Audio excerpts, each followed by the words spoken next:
Hey everybody, this is Todd Zempel here with another edition of the Gordon Asset Management Podcast. What you just said is one of the most insanely idiotic things I have ever heard. At no point in your rambling, incoherent response were you even close to anything that could be considered a rational thought. Everyone in this room is now dumber for having listened to it. Glenn Moore, Mr. CFA man. What are your thoughts on that debate that happened last night? Well, I think the clear loser was probably Chris Wallace. I want to make Mr. sure. President, can you let him finish, sir? No, he doesn't know how to do that. You know what? Absolutely not stop. true. You're going to have Not true. Gentlemen, I hate to raise my voice, but I see it seems to be. Why shouldn't I be different than the two of you? He had a hard time wrangling those two, and I think anybody probably would have had the same problem. Trump was speaking over any and everybody, and so it was. It wasn't your typical debate where you have one side that speaks, the other side that speaks, and then you have kind of your rebuttal period. It was definitely much more of a hostile argument, if you will, between the two. Will you shut up, man? So I felt like, and I only stayed up to watch probably the first half of it. It was lacking on substance, I felt. I felt that Trump was trying to get his jabs in, and then Biden was kind of trying to counter those. And then it also seemed like he was trying to make an appeal emotionally to the population.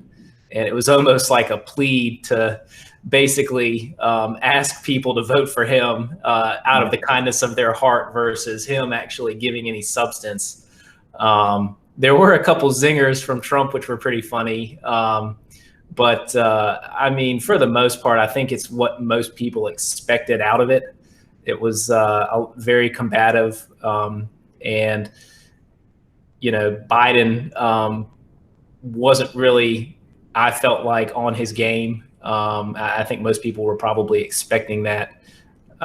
So that's kind of what I took away. Interested to hear your thoughts and what you thought not necessarily the outcome, but what your thoughts were. Yeah, so I guess I don't know what I was expecting when I started watching it. I got maybe 15 minutes into the thing, and I said, "Honey, I need to go grab a beer. I can't deal with this." I mean, watching that debate was the visual and audio equivalent of scratching your nails down a chalkboard. I mean, it was just off the charts, infuriating. The whole thing, it was just terrible. And after the actual debate occurred, at the end, I flipped on to CNN for a moment, just to see what they were saying about it. And one of the hosts on there said something to the effect of, this was a disaster inside a dumpster fire, inside a train wreck. And for that moment, I thought to myself, my God, I actually agree with something that CNN is saying for the first time ever, probably. Yeah. I mean, it was just terrible. I disagree with you a little bit. I think Chris Wallace probably came out of that debate the winner. He was the only seeming adult in the room. Well, that's true. Yeah, and I started checking Twitter, and the whole internet universe just really exploded during and after the debate. Basically, everybody said the American public are the losers, and I don't disagree. I mean, watching two geriatric blowhards just babble for an hour and a half. I mean, with absolute zero substance, it was just crazy. The few moments that I thought just blew me out of the water. And again, this isn't political. I'm a libertarian guy, very socially liberal, fiscally conservative, like I think most people are. But sure. There was a moment when Chris Wallace asked Trump to disavow white supremacy, and he didn't say it. But are you willing tonight to condemn white supremacists and militia groups and to say that they need to stand down and not add to the violence in a number of these cities, as we saw in Kenosha and as we've seen in Portland. Sure, Are you I'm willing prepared to do specifically that, but do it? Well, go ahead, sir. I would say almost everything I see is from the left wing, not from the right wing. So what are you saying? I'm willing to do anything. I want to see peace. Then do it, sir. Say it. Do it. Say it. Do you want to call them? What do you want to call them? Give me a name. Give me a White name. supremacists and Who would white you like me to condemn? White supremacists and right Proud militia. Boys, stand back and stand by. But I'll tell you what. Somebody's got to do something about Antifa and the left, because this is not a right-wing problem. His This own is a left-wing. FBI director This said is a left-wing problem. white supremacists. Antifa's an idea, not an organization. Oh, you got to be kidding. Yep, all he had to do is say the words, but for some reason he didn't, which was shocking to me. And then there was kind of an equivalent with Biden where Trump asked Biden to identify one police group that actually supports him, and he couldn't name a single one. So, I mean, there were jabs, like you said, on both sides, but a few of those shocking moments. But overall, I'm watching this thing looking for some direction on the economy and the markets, and there was absolutely nothing there. Absolutely no substance. And quite frankly, I wouldn't be surprised if there was not another debate coming out of this into the future either. I think both sides should say, no, it's not worth our time. It was a disaster. We're not doing this again. Yeah, and it's funny. I do the same thing because I follow on Twitter. I actually kind of use that as kind of a news source and kind of a behavioral indicator to see what people are thinking, because a lot of people like to emote on Twitter and put their feelings out there. And so I do the same thing. I'll scroll through my Twitter feed and kind of see what the reaction is on both sides. Yep. And it was funny. I felt like a lot of people were saying the same thing that me and my wife were talking about when we were watching it. At one point she looks over at me and she says, "Why don't they just give the moderator a mute button and just let him mute whoever is just speaking over, almost like like the talk show on ESPN where the guy can mute someone who just starts rambling on." And I saw probably 5 or 6 different people as soon as she said that, and I was looking through my Twitter feed saying the exact same thing: give the moderator a mute button.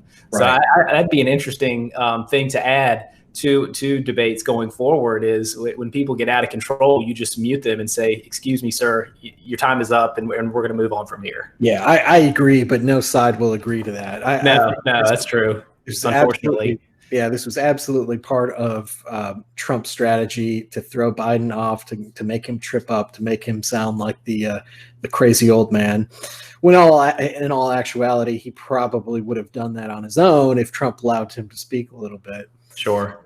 So, it's the positive takeaway for me, and I suspected this going into the debate, is that it was having this debate would give the investing populace clarity on direction. Meaning, if Biden goes up there and he fumbles all over himself, sounds like a senile old man, well, then I think the market would understand that maybe Trump's going to be the pick.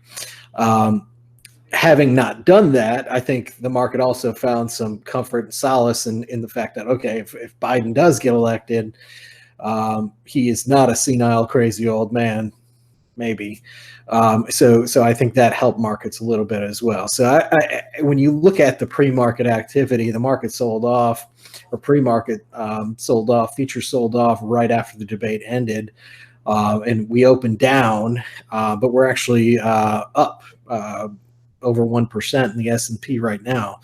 So having that clarity, I think, was positive for the markets. I don't know that we'll get another debate, but we'll see where things go from there. Yeah, well, and just with the markets, you have to remember too that we're on September 30th recording this right now, and we're at quarter end, and you've got quarter end and month end markup. So people are trying to buy into the close to window dress their portfolios too. So take that for what it's worth.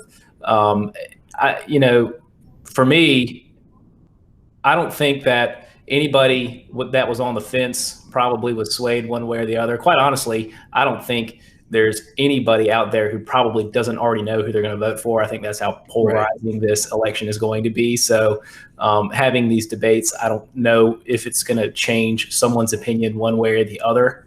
From the market standpoint, I could see, with a Trump victory, you know what you're getting with him. And so at least you have a little bit of certainty there. The problem with Biden is that it seems like you don't really know what his position is and where he's going to fall.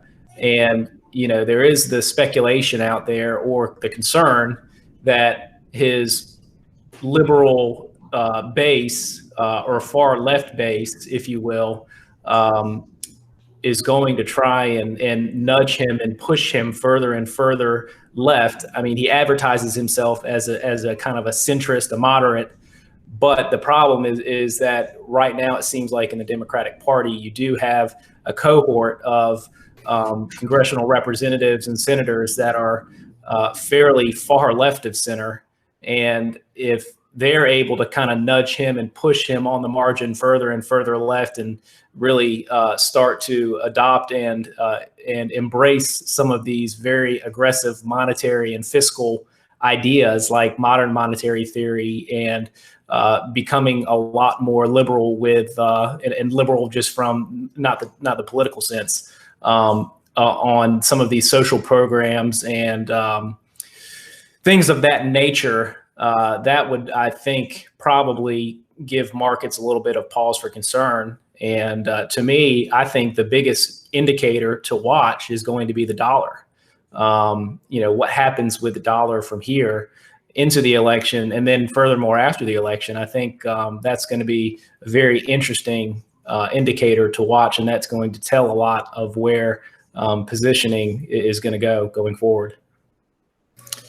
Yeah, totally agree. Totally agree on the go forward. Another one of the interesting points that I thought occurred in the debate last night is I think Biden said something to the effect to Trump of, well, under my tax plan, you will be paying more. We'll roll back the Trump tax cuts. But in reality, the big reason why Trump hadn't paid any taxes are net operating loss carry forwards and depreciation, which would both continue into the future unless there's something in Biden's plan that hadn't been discussed yet. So I thought that was interesting. That actually under Biden's plan, Trump's taxes probably be about the same. Sure. Yeah. No, that's exactly right. And it's funny, over the course of the year, again, going back to Twitter and just kind of using that as a interesting resource to kind of get the sentiment of the populace out there. It's funny when COVID came back in February and March, how many people on Twitter were self-proclaimed virologists and epidemiologists who knew exactly what was going on in real time, had all the answers. And now those epidemiologists are now tax experts, and they're giving analysis on the supposed data that was leaked from someone, I guess, in the IRS or whoever, to the New York Times, which is illegal, by the way. And now they're providing analysis on Trump's tax returns, when in actuality, most of those people had no clue about virology or epidemiology, and they're not tax experts either. Because clearly, as you just very basically explained, there's a lot of reason to why Trump was not paying taxes. And quite frankly, to me, the argument is, if you don't like the way that the rules are, you should change them. And, people that are in Congress or in the Senate have an opportunity to do that, because they're the legislative arm of the government.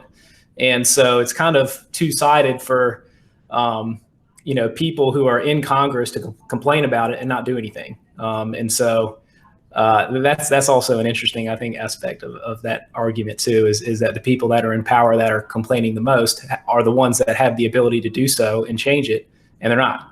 And so take that for what it's worth. Yeah.